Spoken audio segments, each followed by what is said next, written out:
ஒரு வயசுன்னு பிறந்துட்டோம், பிறந்த அப்புறம் தலைநடையிட்டோம், எல்லாம் பண்ணுறோம், இதெல்லாம் எல்லாரும் பண்ணுறா.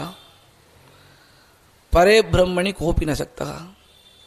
இப்போ பெருமாளுடைய கைங்கரியம் எப்படி செய்கிறது? ஏன்னா துர்லபம் மானுஷம் ஜென்ம, இந்த மானுஷ ஜென்மமானது கிடைக்காது. 84 லட்சம் ஜீவகோடிகள் இந்த உலகத்தில் மொத்தம் இருக்குது. இது எதுவும் ஹைரார்கிக்கல் பேசிஸ்லேயே இல்லை. 4 விதமான சிருஷ்டிகள் இருக்குது. அண்டஜம், ஸ்வேதஜம், ஜராயுஜம், உத்பிஜம், 4 விதமான சிருஷ்டிகள்லாம் இருக்குது நமக்கு. இது எதுவுமே இதுக்கப்புறம் எது, இதுக்கப்புறம் எது, இதுக்கப்புறம் எதுன்னு இல்லை. இந்த மனுஷ ஜென்மமானது நடுநிலை.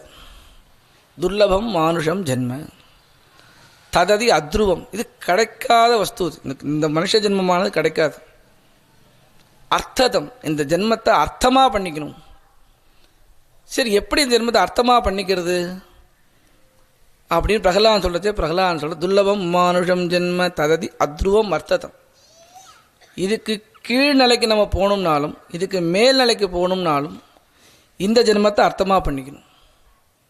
சரி, அர்த்தமாக பண்ணிக்கணும் அப்படின்னா யார் இடத்துல போய் கேட்குறது? நம்ம குரு சுஸ்ரூஷையா பக்தியா, ஒரு குருவை ஆசிரியிச்சு. குர்லபோ மானுஷோ தேகா தேகினாம் க்ஷணபங்குரா தத்ராபி துர்லபம் மன்யே வைகுண்ட பிரியதர்சனம். துர்லபோ மானுஷோ தேகா. நம்ம ஒரு பன்றியாக உழண்டு கிடக்கக்கூடாது, ஒரு மானை போல் துள்ளி குதிச்சுன்னு இருக்கக்கூடாது. ஏன்னா மானே நினச்சிருந்தார், மானாகவே பிறந்த ஜடபரதன்றவர். பன்றியை போல உழண்டாலோ மானை போல துள்ளி குதிச்சாலோ இந்த வாழ்க்கை நிறைவேறாது.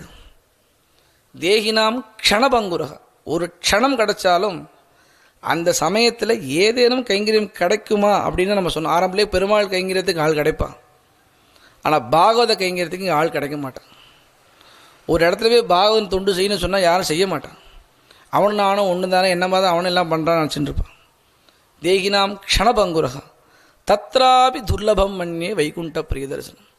அப்பேற்பட்ட பகவத சேஷத்துவம், அப்பேற்பட்ட பாகவத சேஷத்துவம் கடைச்சுடுத்து, அப்பேற்பட்ட நிலையும் நமக்கு வந்துடுத்து அப்படின்னு சொன்னால் வைகுண்ட பிரியதர்சனம். ஏன்னா பாகவத சேஷத்துவம் தான் முக்கியம். அதுவும் அமரநாதிபிரான் அடியார்க்கு என்னை ஆட்படுத்த விமலன் தானே சொல்கிறார்.